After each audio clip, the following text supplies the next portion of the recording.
नमो हरिहंताय नमो सिद्धाय नमो वायुदेवाय नमो शिवाय नमो लोकसमुद्राय ईशपंचदेवतारो सर्वभावनाशनो मंगलायुक्तसिंहेशे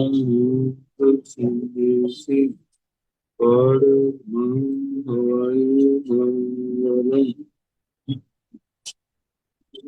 इन शासन इन वाणी सदा जय बोलते श्रमण संग सदा भविष्य मंगल हो मुक्ति को प्राप्त करना भगवान महावीर स्वामी उनकी परम पावन कल्याणी भागवती वाणी वाचक्रम अंदर होते गौतम आदि गंधर भगवान युग प्रधानाचार्य परम पूज्य सुधर्म स्वामी जी उनकी परम पावन पाठ परंपरा वर्तमान आचार्य ज्ञान योगी परम पूज्य श्री शिव मुनि जी एवं गुरुजन सबके पावन कर्म से मेरा अनंत अनंत और वंदना नमस्ते। आगम परिषद में विराजमान वरिष्ठ मुनिराज अन्य मुनिवृंद परम आदरणीय भगवती स्वरूप महोत्सव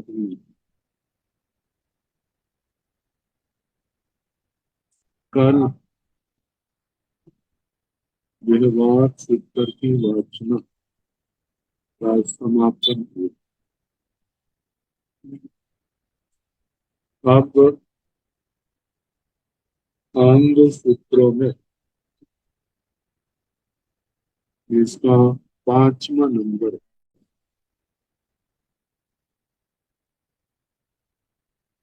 विवाह पनति या विवाह पनति इसकी संस्कृत रूप व्याख्या प्रज्ञप्ति इसी का वर्तमान में प्रसिद्ध नाम भगवती सूत्र है। पहले व्याख्या प्रज्ञप्ति ही नाम प्रचलित था। अंग सूत्रों में सबसे बड़ा होने के कारण ज्ञान का अपार कोश होने के कारण खजाना होने के कारण इसके साथ विशेषण के रूप में भगवती शब्द जुड़ गया। भगवती व्याख्या प्रज्ञप्ति व्याख्या प्रज्ञप्ति शब्द स्त्री वाचक है, इसलिए उसका विशेषण भी स्त्री वाचक बना। यदि ये नाम पुल्लिंग प्रधान होता तो विशेषण पुल्लिंग बनता, ये स्त्रीवाचक होने के कारण भगवती इसका विशेषण बना। समय आने पर यह विशेषण विशेष्य का रूप धारण कर गया। मतलब विशेषण ने इस अंग का नाम धारण कर। आज व्याख्या प्रगति कहे तो नहीं पता चलेगा, भगवती सूत्र कहे तो एकदम उसको एहसास हो जाएगा कौन सा सूत्र। तो भगवती सूत्र का ही दूसरा नाम है जो आगमों में प्रसिद्ध है, व्याख्या प्रज्ञप्ति। व्याख्या प्रज्ञप्ति इसका अर्थ हमारे आचार्यों ने, विद्वानों ने जो किया है, दो शब्द इनको अलग अलग कर दें, व्याख्या और प्रज्ञप्ति। व्याख्या का मतलब है विवेचन करना, विस्तार से कथन करना, जिसको सुनने वाला, लिखा है तो पढ़ने वाला आसानी से समझ जाए। व्याख्या और दूसरा शब्द जो पणक्ति से प्रज्ञप्ति बना, तो प्रज्ञप्ति का अर्थ है समझाना। किसी भी बात को व्याख्या के साथ समझाना, ये व्याख्या प्रज्ञप्ति का इसका अर्थ है। अब व्याख्या प्रज्ञप्ति की ही व्याख्याकारों ने अनेक छायाएं, अनेक रूप व्याख्या के रूप में हमारे सामने रखे। जैसे व्याख्या प्रज्ञाप्ति, व्याख्या प्रज्ञाति, इन दोनों शब्दों का अर्थ इससे व्याख्या के माध्यम से, व्याख्या की प्रज्ञा से अर्थ की प्राप्ति होती है। व्याख्या की प्रज्ञा से अर्थ की प्राप्ति होती है। इस कारण इसको व्याख्या प्रज्ञाप्ति या व्याख्या प्रज्ञाति कहा जाता है। दूसरे दो रूप है व्याख्या प्रज्ञ जमा आपति। व्याख्या प्रज्ञ जमा आती मिलाने पर व्याख्या प्रज्ञाप्ति, व्याख्या प्रज्ञाति के रूप बनते। व्याख्या प्रज्ञा का मतलब जो व्याख्या करने में पूर्ण प्रज्ञावान है, बुद्धिमान है। ऐसे भगवान महावीर स्वामी के द्वारा गणधरों को अर्थ की प्राप्ति हुई। ये व्याख्या प्रज्ञाति, प्रज्ञाति और व्याख्या प्रज्ञाति, इन शब्दों का अर्थ है। आगे कहा है विवाह विवाह पणक्ति की कुछ छाया या रूप विवाह पणक्ति भी कहते हैं। विवाह पणक्ति का रूप इसका अर्थ करते हुए कहा है विवाह प्रज्ञप्ति, मिलाने पर विवाह प्रज्ञप्ति रूप बनता है। इस समय विविध या विशिष्ट अर्थ प्रवाहों का प्रज्ञापन है, क्योंकि किसी भी प्रसंग को उठाया जाता है तो श्री गौतम स्वामी के द्वारा बड़ी गहराई से उनके फिर प्रश्न किए जाते हैं, भगवान उत्तर देते हैं। मतलब विशेष प्रकार से तत्वों का, प्रकरणों का जहाँ पर प्रश्नोत्तर के रूप में वर्णन आता है। और विवाह प्रणति की छाया बनाई विवाद क्षमा प्रज्ञप्ति। विवाद प्रज्ञप्ति, इसमें बाधा रहित प्रमाण से अबाधित अर्थ का निरूपण है।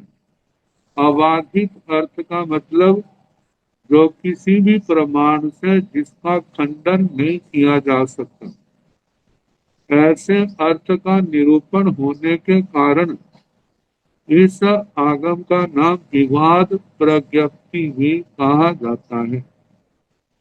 तो मुख्य रूप में तो व्याख्या प्रज्ञप्ति या विवाह प्रणति और भगवती सूत्र कहा जाता है। भगवती शब्द जो है परम ऐश्वर्य से संपन्न होने के कारण से इस आगम का नाम भगवती सूत्र भी रखा गया है, या इसका प्रचलित है। अब इसके आगे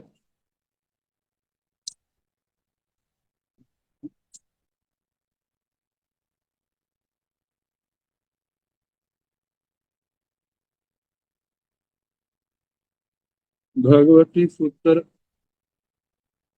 मंगलाचरण। मंगलाचरण के रूप में नवकार मंत्र के 5 पद और ब्राह्मी लिपि और श्रुत, इनको नमस्कार किया। इस मंगलाचरण के रूप में अलग अलग विचार हैं। इतने तो कहते हैं कि बाद में लिपिकारों ने लिपि करते समय इनको जोड़ा गया। दूसरे मूल सूत्र के साथ ही इसको ग्रहण करते हैं, तो इसका अर्थ अपनी दृष्टि से वो करते हैं। तो पहले नमो अरहंताण, नमो सिद्धाण, नमो आयर्याण, नमो पूर्वधायाण, नमो लोय सब साहुण, नमो बम्बिय निविय, नमो सुयस। पहले 5 पदों का अर्थ पहले कई बार आ चुका है। आवश्यक सूत्र के प्रारंभ में इन 5 पदों की ही व्याख्या आई। नमो अरहंताण, अरिहंत भगवंतों को नमस्कार। आगमों के अंदर नमो अरहंताण ये शब्द भी आता है, और नमो अरिहंताण ये रूप भी आता है। आजकल देखा जाए तो कितने तो अरहंताण रूप का ही प्रयोग करते हैं, और कितने अरिहंताण रूप का प्रयोग करते हैं। व्याकरण की दृष्टि से देखा जाए तो इनके अर्थ में कोई भी अंतर नहीं। संस्कृत में आरह ये धातु आती है और उसका अर्थ पूजा अर्थ में आता है। तो संस्कृत रूप अरहत बनता है। अरहत के आगे रूप चलते हैं अरहन, अरहंतो, अरहंत। अरहंतम, अरहंतौ, अरहते, अरहता, अर्हत अर्हत, ऐसे सातों विभक्तियां और संबोधन के रूप चलते। तो ये जो रूप है अरहंताड़ं, अरिहंताड़ं, ये छठी विभक्ति का रूप है और बहुवचन का। संस्कृत में नियम है नमो के योग में, नम के योग में चतुर्थी विभक्ति का प्रयोग होता है, लेकिन प्राकृत भाषा में अर्धमागधी में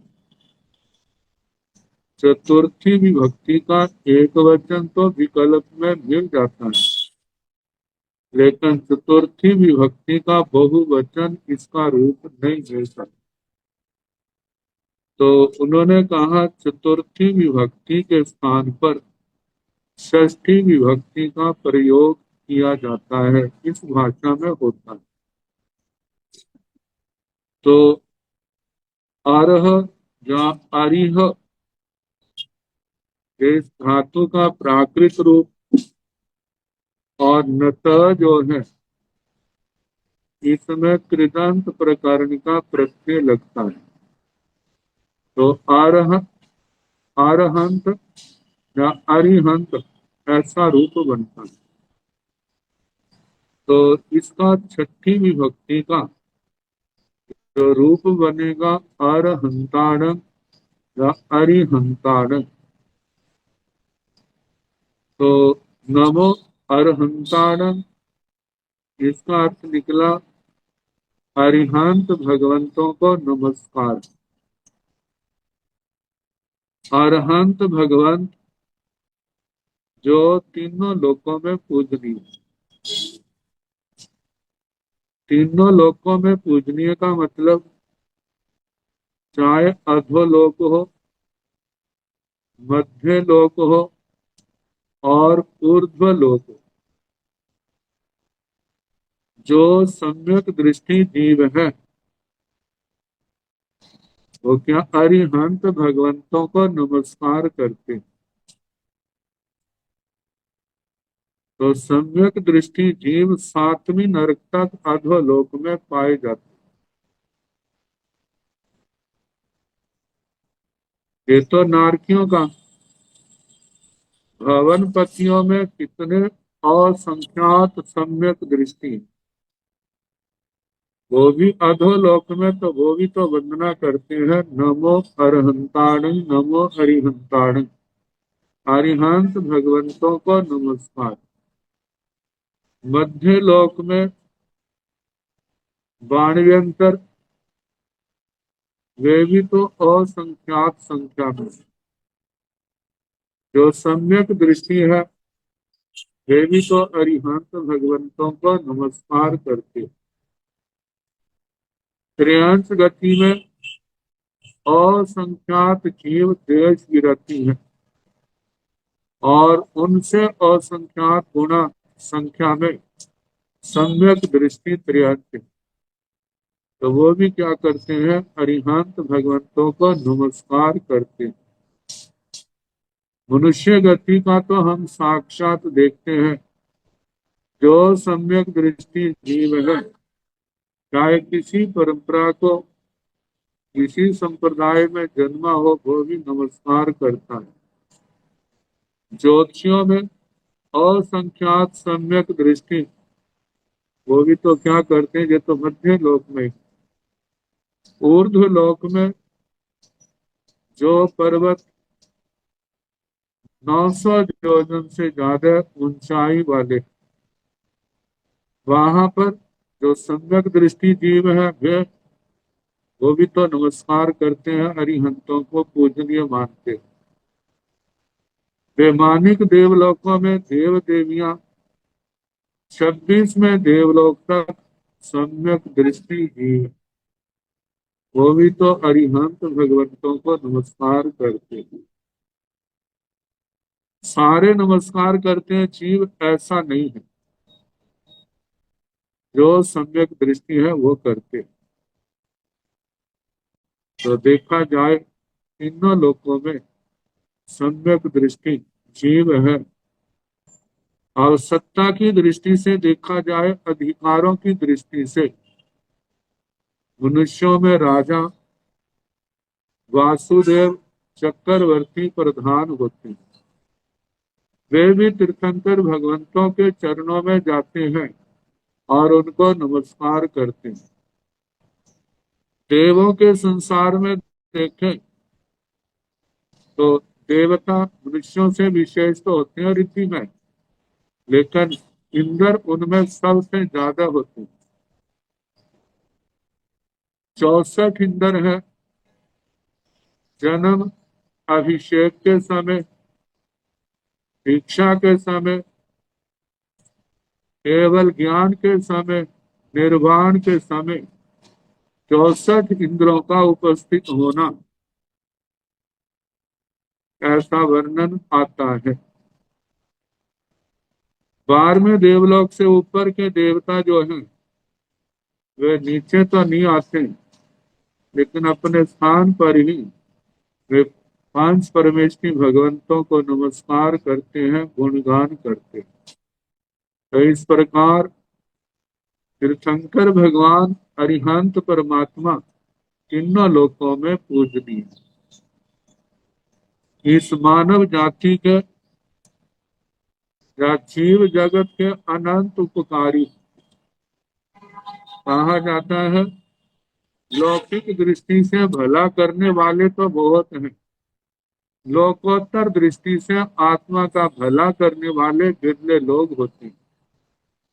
अरिहंत परमात्मा ने पहले गृहस्थ अवस्था में थे तो 3 ज्ञान के धारक थे, जो पूर्व जन्म से ज्ञान चला आया है।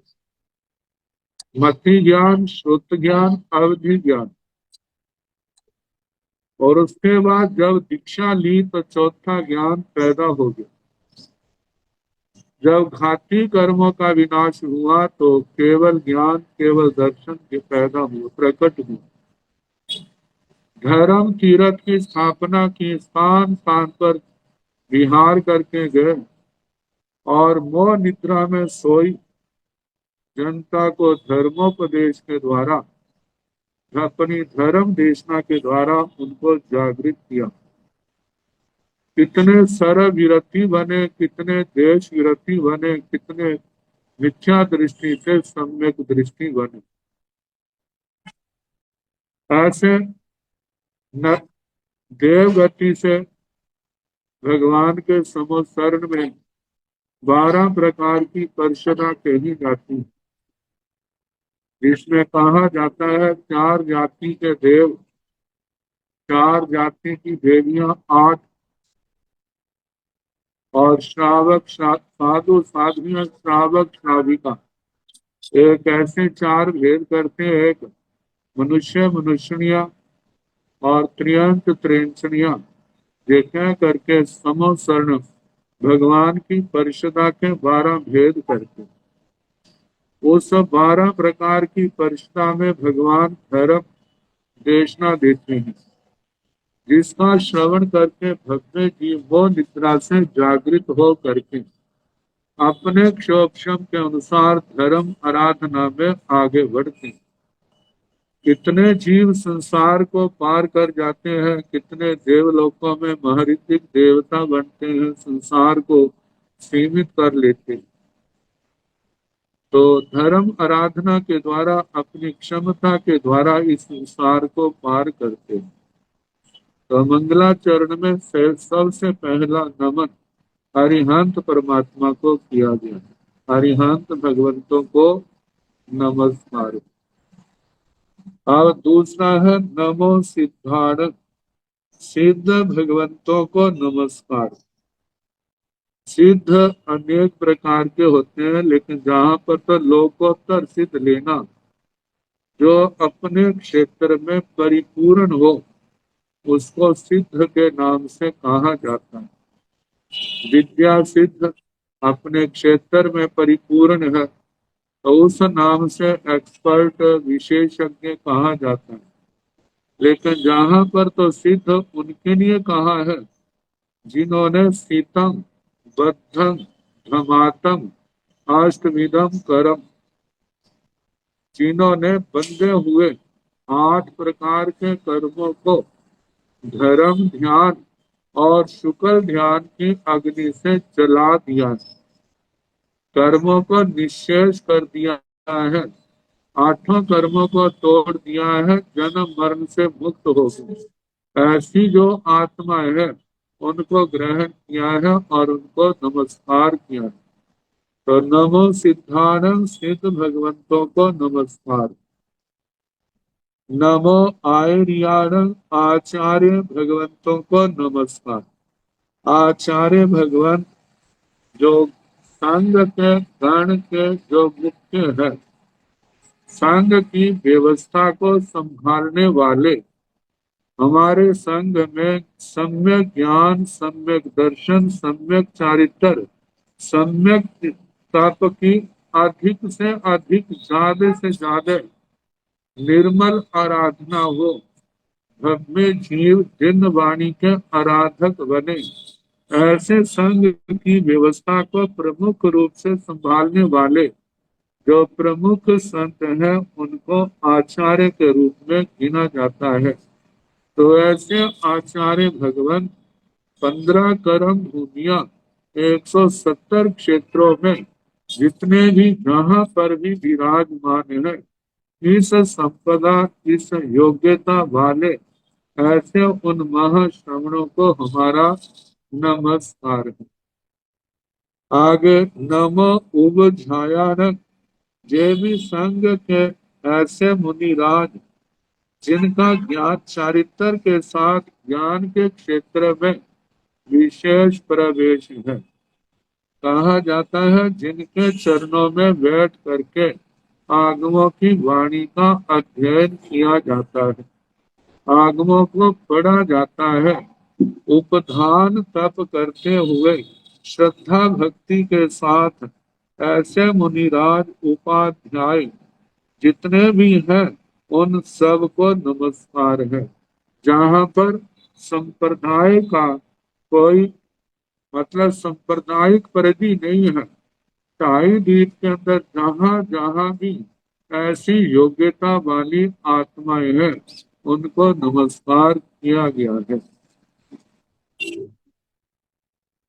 नमो लोए सब साहुणन, लोक में जितने भी साधु साधियां हैं उन सब को नमस्कार किया गया है। चाहे साहु शब्द वो लिंग का है, लेकिन इसको भाव अर्थ में लिया जाता है। जहाँ पर जो भगवान ने बताया साधु के 27 गुण जिस जिस आत्मा में प्रकट है, चाहे वह पुरुष रूप में हो चाहे स्त्री रूप में हो, उन सब को हमारा नमस्कार है। तो 5 पदों को पहले नमस्कार किया है। जहाँ पर व्याख्याकारों का ऐसा अभिमत है, जो सब शब्द है, ये तो आर्य छंद होने के कारण, व्यवस्था के कारण सब शब्द केवल एक बार प्रयोग किया है। तो जहाँ पर साहुणं के साथ सब शब्द का प्रयोग किया है, सब का संस्कृत रूप हिंदी रूप सर्व बनता है, और प्राकृत रूप या सामान्य भाषा में सर्व को सब के रूप में कह देते, जैसे सभी, सब आगे जा नहीं आए, तो ये सर्व का है। जहाँ पर रेप का लोप करके वह को द्वित्व कर देते हैं, ऐसे सब बनता है। तो कहा जैसे साहुण के साथ सब शब्द का प्रयोग किया, ऐसे उपध्याय के साथ, आर्य शब्द के साथ, सिद्ध शब्द के साथ, आर्य अरहंत, इनके साथ भी सब शब्द का प्रयोग करना। मतलब जितने अरहंत अरिहंत भगवान हैं, जितने सिद्ध भगवान हैं, जितने आचार्य हैं, जितने उपाध्याय हैं, जितने साधु मुनिराज महासाधिया जी हैं, सबको हमारा नमस्कार। ये मंगलाचरण का रूप है। प्राय करके कहा जाता है कोई भी अच्छा काम करना हो वहां पर अपने बड़ों को, अपने पूजनियों को याद कर लेना चाहिए। कहा जाता है अरिहंत परमात्मा गणधर भगवान, तो वो क्या है, इन विघ्न बाधाओं से बहुत ऊपर ऊंचे उठे, वो स्वयं मंगल रूप में, उनको मंगल करने की जरूरत नहीं है, लेकिन हमारे तुम्हारे लिए मंगल आवश्यक है।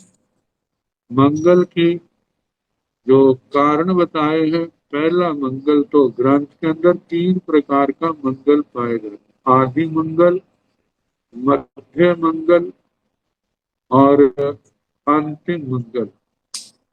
आदि मंगल तो होता है इसका निर्विघ्नता पूर्वक पारायण,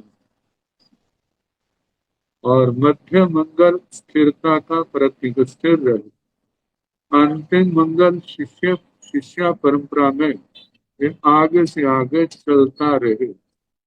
जैसे ये प्रकाश इस आत्मा को संसार का स्वरूप दिखाता हुआ आत्मा को संसार सागर पार करने में सहायक हो, इस प्रकार 3 स्थानों पर मंगल आता है। ये सारा जैसे जैसे पढ़ते जाएंगे वैसे वैसे सब आता जाएगा। कहा जाता है भगवती सूत्र समुद्र है, समुद्र को पार करना आसान नहीं। हम तो कुछ भी नहीं है, केवल जो कुछ भी बताने वाले हैं इन व्याख्याओं के सहारे से ही बता सकते हैं, समझा सकते हैं। और व्याख्याकारों का कितना उपकार है, वो चले गए हैं, लेकिन उनके लिखे हुए ग्रंथ जो हैं आज भी संघ पर उपकार कर रहे हैं। ऐसे महापुरुषों का जो संघ पर ऋण है वो कभी चुकाया नहीं जा सकता। केवल एक ध्येय है, इन ग्रंथों का बार बार स्वाध्याय किया जाए। अपने अंदर योग्यता है, कोई पढ़ने के लिए आया है, सीखने के लिए आया है, तो ऐसी व्यवस्था बनाए उनको ज्ञान में अंतराय ना पड़े, उनको ज्ञान की पूर्ण प्राप्ति हो। इन ग्रंथों का पारायण कराया जाए, ताकि जैसे हमारे गुरुओं ने हमारे ऊपर उपकार किया और ऐसे उनके ऊपर ऐसा उपकार हो, वो भी आने वाले समय में संघ के प्रकाश स्तंभ, मतलब के खंभे बन जाए, स्तंभ बन जाए, जो स्वयं तो प्रकाशित है, दूसरों को भी प्रकाश देने वाले बन गए। तो पहले ये 5 नमस्कार मंगलाचरण के रूप में हमारे सामने आए। और दूसरा मंगलाचरण जो कहा है, नमो ब्रह्मीय लीजिए, ब्राह्मी लिपि को नमस्कार। तो ब्राह्मी लिपि को नमस्कार किया है, इसके पीछे क्या भाव है? ये तो लिपि है, तो कहा जाता है भगवान को नमस्कार करने की जरूरत नहीं। गणधर भगवंतों ने, उनका जो श्रुत ज्ञान था वो लिपि रूप में नहीं था, वह तो सारे का सारा मौखिक था। तो कहते हैं संभव है जो मंगलाचरण जिस समय सूत्र लिपिबद्ध हुए हैं उस समय जो मंगलाचरण जोड़ा गया। तो ब्राह्मी लिपि के नमस्कार के माध्यम से कहते हैं जो नमस्कार उन आत्माओं को है जिनके नाम से जो लिपि, जिन्होंने लिपि चलाई और जिनके नाम से चली। ब्राह्मी शब्द जो है ये भगवान ऋषभ देव की जो बेटियां हैं ब्राह्मी सुंदरी, ब्राह्मी जी को 18 प्रकार की ब्राह्मी लिपि क्या की थी, सिखाई थी, जिसका वर्णन संवायम सूत्र के 18वें संवाय में आता है। तो कहा जाता है इस नमस्कार के माध्यम से भगवती ब्राह्मी जी को नमस्कार, और आगे देखा जाए इस लिपि का प्रकाश करने वाले भगवान ऋषभ जी को नमस्कार किया है।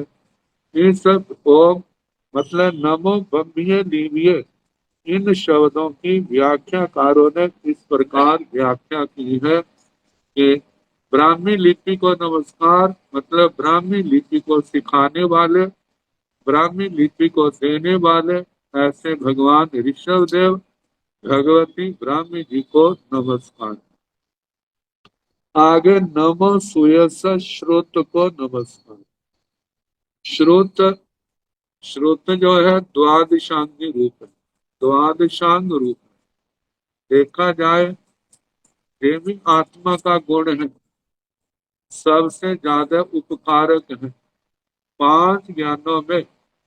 वैसे तो चार ज्ञान जो है श्रुत ज्ञान को छोड़ करके वे केवल आत्मा तक सीमित है, वो दूसरे के उपकारी नहीं, केवल उसी आत्मा को का उपकार करने वाले। और दूसरा कहा है वे मूक है, मतलब बोल नहीं सकते, बोल करके उपकार करने वाला जो ज्ञान है वह श्रुत ज्ञान।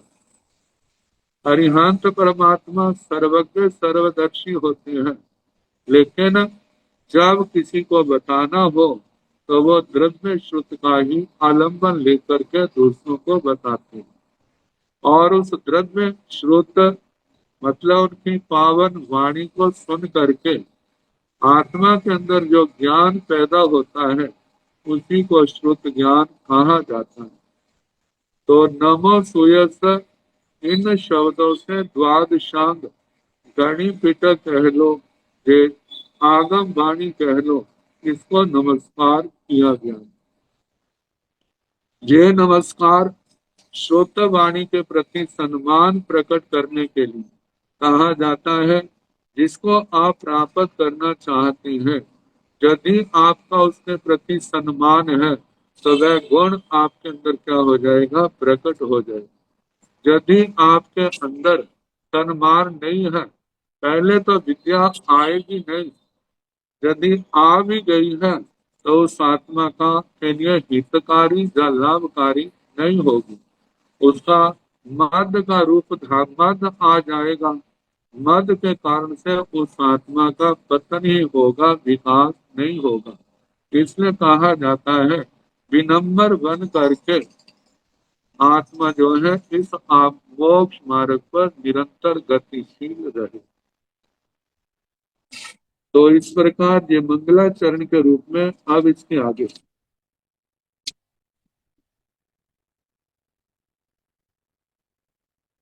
प्रथम शतक, यहाँ पर दूसरे आगमों में कहीं पर अध्ययन नाम आता है, कहीं पर प्राभृत आते, ऐसे पूर्व में आता है, चंद्र प्रज्ञप्ति में नाम आते हैं। जीवाभिगम में प्रतिपत्ति के नाम से आया था। प्रज्ञापना सूत्र में अध्ययन के नाम के रूप में पद शब्द का प्रयोग हुआ था, लेकिन जहां पर अध्ययन के रूप में शतक शब्द का प्रयोग हुआ। शतक शब्द क्यों रखा अध्ययन का नाम, तो इसके संबंध में शतक का जो संबंध है 100 की संख्या से। आजकल क्रिकेट का खेल ज्यादा प्रचलित होने करके ना शतक सेंचुरी ये शब्द बहुत प्रचलित है साधारण जनता में। तो हमारे जहाँ पर शतक आया है तो इसका मतलब जहाँ पर प्रश्नों की लड़ियां हैं, जैसे कहते हैं प्रश्नों की बौछार है, एक प्रश्न के बाद दूसरा प्रश्न, तीसरा प्रश्न, चौथा प्रश्न, तो कोई ऐसा अध्ययन नहीं होगा जहां पर सैकड़ों प्रश्न हो। जहां पर जाव शब्द का प्रयोग करके आगे कई शतक या अध्ययन बहुत छोटे छोटे कर दिए, लेकिन जब हम जाव के बीच के शब्दों को देखते हैं, वह पाठ या तो प्रज्ञापना सूत्र में होता है जीवा भी गम में भी हो सकता है। राज प्रश्नीय में, औपपातिक सूत्र में, अनुयोग द्वार में, दशा श्रुत स्कंद में, आचारंग सूत्र में, जब आवश्यक सूत्र में जब देखते हैं तो कितना लंबा पाठ, कैसे प्रश्नोत्तरी उसके अंदर समा जाती है। तो इसे लगता है सैकड़ों में प्रश्नोत्तर होने के कारण अध्ययनों का नाम जहां पर शतक रख दिया। शत शब्द से शतक, शत का मतलब 100, और स्वार्थ अर्थ में जिसमें अर्थ का भेद नहीं होता, तो प्रत्यय साथ लगाने के कारण ये शब्द शत जो है वो शतक के रूप में हमारे सामने आया। तो इस प्रकार पहला शतक, इसके अंदर 10 उद्देशक हैं। अब 10 उद्देशकों के नाम केवल उसके अंदर जो प्रकरण है उसके नाम से, या पहले प्रश्नोत्तर में पहला शब्द जो भी आया उसके नाम से उसका उद्देश्य का नामकरण कर दिया। तो अब 10 शत उद्देशकों के नाम है, इसलिए इसको संग्रहणी गाथा कहा। संग्रहणी गाथा क्यों कहा जाता है? जिस समय विषयों का संग्रह किया होता है कि जहां पर जे बातें आएंगी, तो संग्रहणी गाथा से वो याद करने में शब्द थोड़े होते हैं, उनके माध्यम से सारे उस अध्ययन के सार का पता चल जाता है। तो पहला इसके अंदर शब्द है राय गीह। ये राय गीह जो है ये किसी उद्देश्य का नाम तो नहीं है, लेकिन राजगृह में ये प्रश्नों की चर्चा प्रारंभ हुई, तो इसलिए राजगृह का नाम आया। लेकिन पहला उद्देश्य जो है चलन है। चलन राजगृह चलन दुख कंख पौषेय गई उड्डवियो जावंते ने रहिए वाले गुरुए यह चलनाओ। राजगृह का मतलब राजगृह, वर्णन आएगा जब आगे प्रारंभ होगा। चलन, चलन से लिया जाता है। कैसे? पहला प्रश्नोत्तर आएगा चल माने चलिए। इस सूत्र को लेकर के जमाली जी का क्या हुआ था? दिमाग भ्रमित हुआ। चल माने शब्द जो है ये वर्तमान का, वर्तमान अर्थ को बताने वाला। चलिए शब्द जो है ये भूतकाल को बताने वाला। कहते हैं वर्तमान में भूतकाल कैसे आ गया, इसका समाधान जहां पर किया गया। ये अनेक प्रश्न, 9 प्रश्न, सारा वर्णन आएगा। तो ये पहला है। दूसरा है दुख, दुख के संबंध में, दुख का स्वरूप कैसे आया है, कैसे भोगा जाता है, तो इसके संबंध में। तीसरा कांख पोषे कांक्षा प्रदोष, कांक्षा मोहनीय जिसके कारण से शंकाएं पैदा होती, इनको लेकर के शुरुआत। यह पगाई प्रकृति, कर्म प्रकृतियां, जैसे कर्म प्रकृतियां कितनी है, क्या स्वरूप है, इनको लेकर के प्रश्नोत्तर। आगे पुण्यमियो पृथ्विया, पृथ्विया का मतलब रतन प्रभा पृथ्वी, शर्करा प्रभा, बालू का प्रभा, पांग प्रभा, धूप प्रभा, तम प्रभा, ताम तमा प्रभा, सातों नरक पृथ्वियों का वर्ष। जावंत, जावंत का मतलब जावंत जितने, तो पहला है जितनी दूरी से सुबह सूर्य दिखाई देता है, क्या शाम को भी उतनी दूरी से दिखाई देता है, इसके संबंध में प्रश्नोत्तर।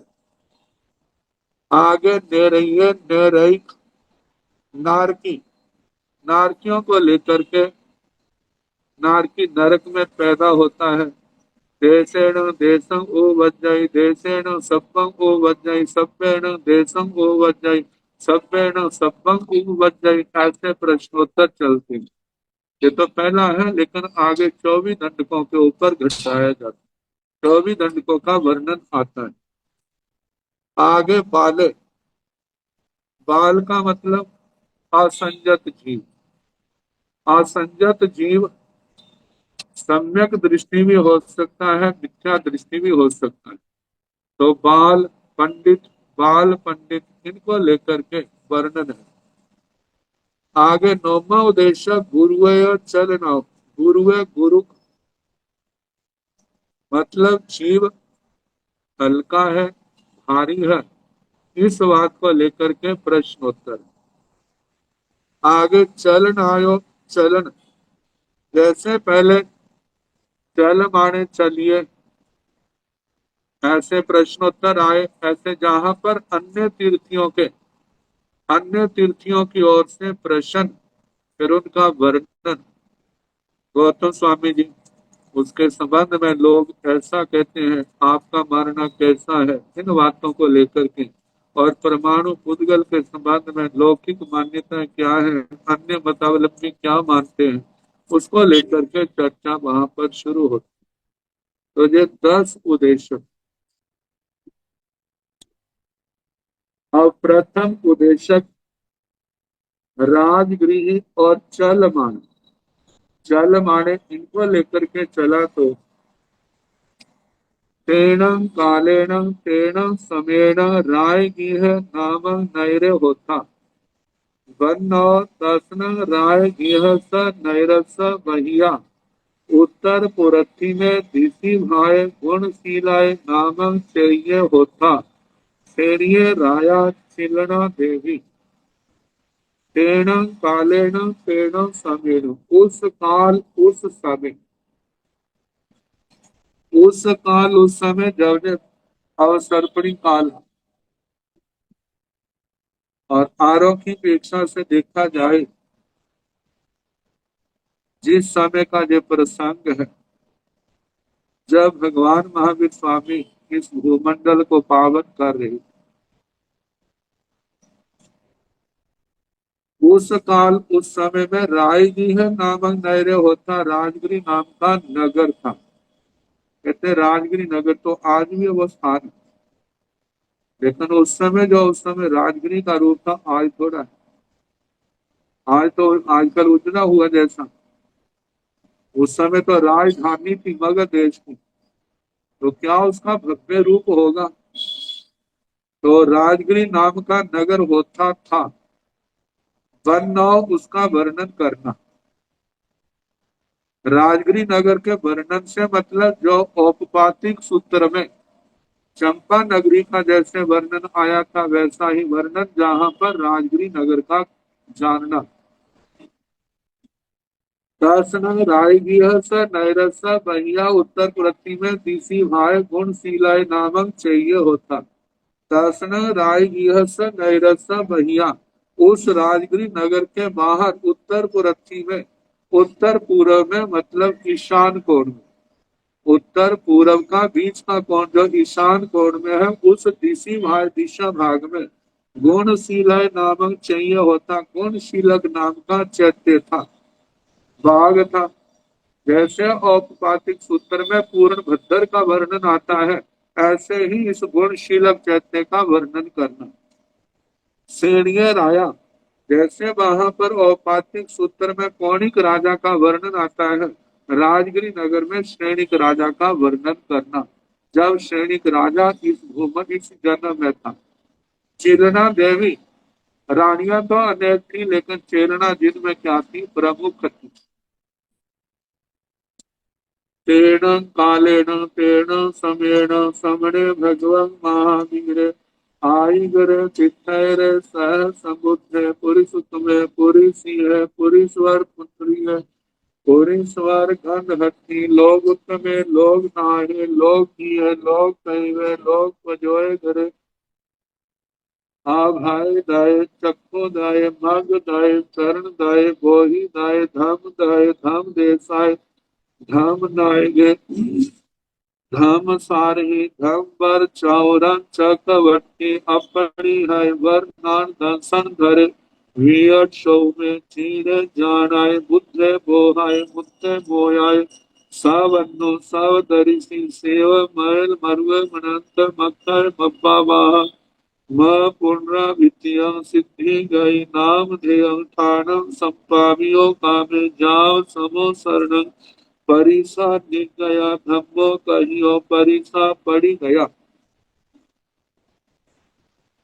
तेणं कालेन तेणं समीण उस काल उस समय अवसर्पणी काल और चौथा आरा जो दुखम सुखम है और उसका भी अंतिम समय जब भगवान इस भूमंडल पर विराजमान थे श्रमण भगवान महावीर श्रमण भगवान महावीर स्वामी श्रमण भगवान महावीर स्वामी का जहाँ तो केवल नवोत्तम के शब्दों से परिचय लेकिन औपपातिक सूत्र में बड़े विस्तार के साथ आया था और ये वर्णन ये सूत्र इसने पहले करा दिए ताकि जो जो इस भगवती सूत्र में वर्णन आएगा उन सूत्रों का ध्यान कर ले कि इनका वर्णन वहां वहां पर हमने पढ़ा था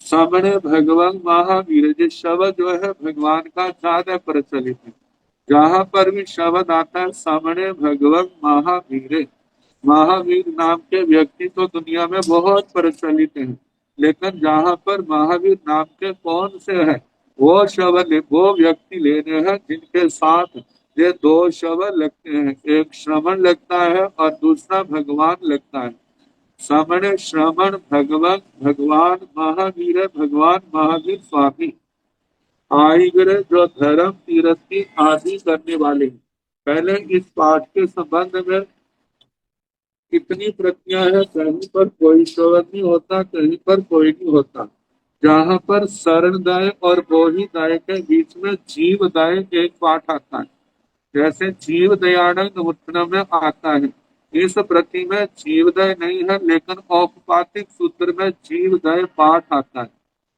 और अगली बात जहाँ धम्बर चौरन चकवटी आता है जहाँ पर कितनी आगे अपनी है वर्णन दंसन धरे ये पांच शब्द आया है लेकिन इसके बीच में एक शब्द कुछ शब्द आते हैं जीवो ताणं शरणं गई पैठा ये शब्द आते हैं इनके साथ दीवों में विभक्ति है दीवों में विभक्ति है वैसे ये चारों रूप जो है एक वचन के रूप में आए हैं तो इनको बहुवचन के छठी के बहुवचन में ही मतलब प्रथमा के एक वचन के रूप में है इनको आरस रूप समझना ऋषियों के वचन है और इनका जब अर्थ करना है तो छठी विभक्ति का बहुवचन का रूप लेना जहाँ पर केवल भगवान का वर्णन है वो एक वचन में है तो जहाँ पर ये शब्द एक वचन के रूप में आएंगे नमोत्तम के अंदर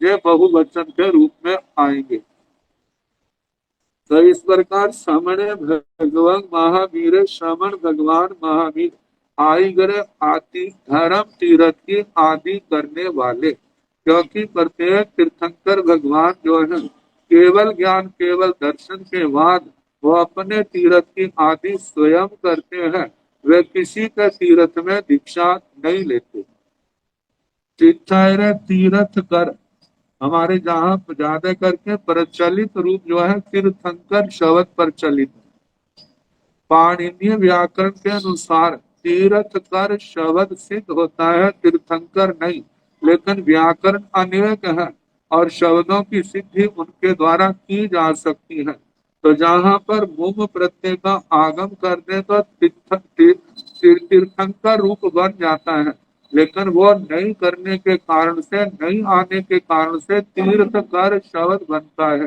तो तीर्थ कर की जो छाया बनती है प्राकृतिक रूप बनता है वो तिथायरे बनता है यदि हम सी प्रत्यय के स्थान पर दो कर देते हैं तो तिथायरो आएगा जैसे धम्मो बना लेकिन जब ढे करते हैं तो तिथायरे ऐसा रूप बनता है धर्म तीर्थ की स्थापना करने वाले धर्म तीर्थ जो है जैसे शुद्ध धर्म चारित्र धर्म इनकी स्थापना करने वाले तीन प्रकार के धर्म का वर्णन करने वाले श्रुत धर्म, चारित्र धर्म और अस्तिकाय धर्म, साधु साध्वी श्रावक श्राविका रूप धर्म तीर्थ की स्थापना करने के कारण से भगवान क्या है? तीर्थकर है, तीर्थंकर है। सह समुद्ध, सह समुद्ध इसके लिए आता है, सह का मतलब साथ होता है, समुद्ध सम्यक बोध को प्राप्त। भगवान जो है पूर्व जन्म से ही बोध को साथ लेकर के आते हैं। इनको बोध लेने के लिए किसी के आगे जाने की आवश्यकता नहीं होती। पूर्व जन्म में सम्यक दृष्टि होने के कारण, क्योंकि तीर्थंकर भगवान का जीवन जा तो वैमानिक देवलोकों से आता है, या पहले 3 नरकों से आता है। तो 3 ज्ञान सम्यक दृष्टि थे, इसलिए 3 ज्ञान थे, आभिनिवोधि ज्ञान, शुद्ध ज्ञान, अवधि ज्ञान। तो ये पूर्व जन्म से ही उनके साथ आते हैं। वैसे अपने जन्म के साथ, जन्म से ही जिन्होंने बोध पाया हुआ था, पूर्व जन्म से जो बोध को लेकर के आए हैं, और सह के स्थान पर स्वयं भी कर देते हैं। जो स्वयं का मतलब स्वयं बोध को प्राप्त करने वाले, क्योंकि एक व्यक्ति सोचते सोचते सत्य का निर्णय पर आ जाता है। एक व्यक्ति का क्षोभम न होने के कारण से, मतलब के पढ़ करके सुन करके उसको समझ आता है। जिनका क्षोभम प्रबल है, उनको किसी के समझाए बिना ही उसको अर्थ का बोध हो जाता है। तो तीर्थंकर भगवान जन्म से ही 3 ज्ञान का, जिनके पास 3 ज्ञान होते हैं, और जन्म से ही जिनको बोध प्राप्त होता है। पुरुष में भगवान पुरुषों में उत्तम है, श्रेष्ठ है। पुरुष यह पराक्रम की दृष्टि से पुरुषों में सिंह के समान है। जैसे चौपायों में सिंह में पराक्रम सबसे, बल सबसे ज्यादा होता है, ऐसे ही कहा जाता है तीर्थंकर भगवान में शारीरिक बल, आत्मिक बल सबसे ज्यादा होता है। कहा जाता है इंद्र महाराज भी जिनके बल का सामना नहीं कर सकते, इतना आत्म बल और शारीरिक बल है।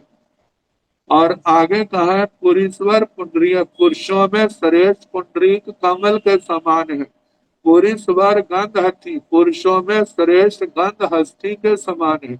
व्याख्याकार कहते हैं सिंह में तो पराक्रम है और कमल में सुगंध है, लेकिन गंध हस्ती में पराक्रम भी है और सुगंध भी है, इसलिए गंध हस्ती को भी जहाँ पर लिया गया। भगवान पुरुषों में पराक्रम की दृष्टि से सिंह के समान, सुगंधशील की दृष्टि से जहाँ पर कुंडली कमल की उपमा दी, और ये दोनों गुण होने के कारण से पुरुषों में श्रेष्ठ गंध हस्ती के समान, जिसके लिए कहा जाता है जिसकी गंध का, गंध मतलब जब सूंघने में आ जाती है तो शत्रुओं के हाथी जो है उनका सब का सब मद उतर जाता है। मतलब के बिना मद के हो जाते हैं, जैसे उनके सिर पर डर सवार हो, ये हमारे से बड़ा कौन आ गया है। जिसकी गंध को सूंघ करके शत्रुओं के हाथी मैदान छोड़ करके भाग जाते हैं। तो लोग उत्तम है, लोक में उत्तम, लोग ना है लोक के नाथ, मतलब के दुनिया में योग क्षेम की प्राप्ति कराने वाले, जो आत्मा को ज्ञान दर्शन चारित्र प्राप्त नहीं है उनको प्राप्त कराने वाले, और जिनके प्राप्त है उनमें स्थिरता दृढ़ता प्राप्त, स्थिरता दृढ़ता पैदा करने वाले होने के कारण से भगवान को लोकनाथ कहा है। लोग ये भगवान लोक के हितकारी हितैषी है। लोग पहले भगवान लोक में दीपक के समान अंधेरे को दूर करने वाले हैं। दीपक का अपना गुण है, जैसे वो हजारों हजारों बुझे हुए दीपकों को क्या कर देता है, पुनः जीवन दान देता है, जला देता है, वो प्रकाश करने लग जाते हैं। ऐसे इस संसार में जिनके सम्यक्तों का ज्ञान दर्शन चारित्र का दीपक बुझ गया है, भगवान के सानिध्य में संपर्क में आने से उनके बुझे दीपक पुनः क्या हो जाते हैं, जल जाते हैं। और वो अपने जीवन को प्रकाशित करते हुए भगवान के इस मोक्ष मार्ग में आगे बढ़ते हैं। लोक प्रज्योय करे, लोक में प्रज्योत करने वाले, प्रज्योत कर सूर्य को बताया है। कहा कि लोक में सूर्य के समान, कहा सूर्य का अपना गुण है और दीपक का अपना गुण है। सूर्य सदा अकेला रहता है, दूसरा सूर्य नहीं आता। ऐसे तीर्थंकर भगवान जहाँ होते हैं, अकेले तीर्थंकर भगवान का शासन होता है, वहां दूसरा तीर्थंकर नहीं होता। अब ये तो, और इनके ज्ञान का मुकाबला करने वाला भी और नहीं, इनसे बढ़ के और कोई नहीं, दूसरे केवली हैं। तो इतना तो हो सकता है, लेकिन इनसे बढ़ करके नहीं। और दीपक का अपना गुण है। कहा जाता है जहाँ सूर्य नहीं पहुंच सकता, वहां पर दीपक पहुंच करके ज्ञान का वह अपना रोशनी करता है। ऐसे भगवान जहाँ सूर्य के समान है, वहां पर दीपक के समान भी है। भगवान दूर दूर लंबे लंबे विहार करके भी जिन जीवों के करने का समय आ गया है, उनको उनको जगाने के लिए परिस उपसर्गों को सहते हुए भी उस स्थान पर जा करके उनको प्रतिबोध देते हैं, उनको धर्म के अंदर स्थिर करते हैं। तो आज समय हो गया है।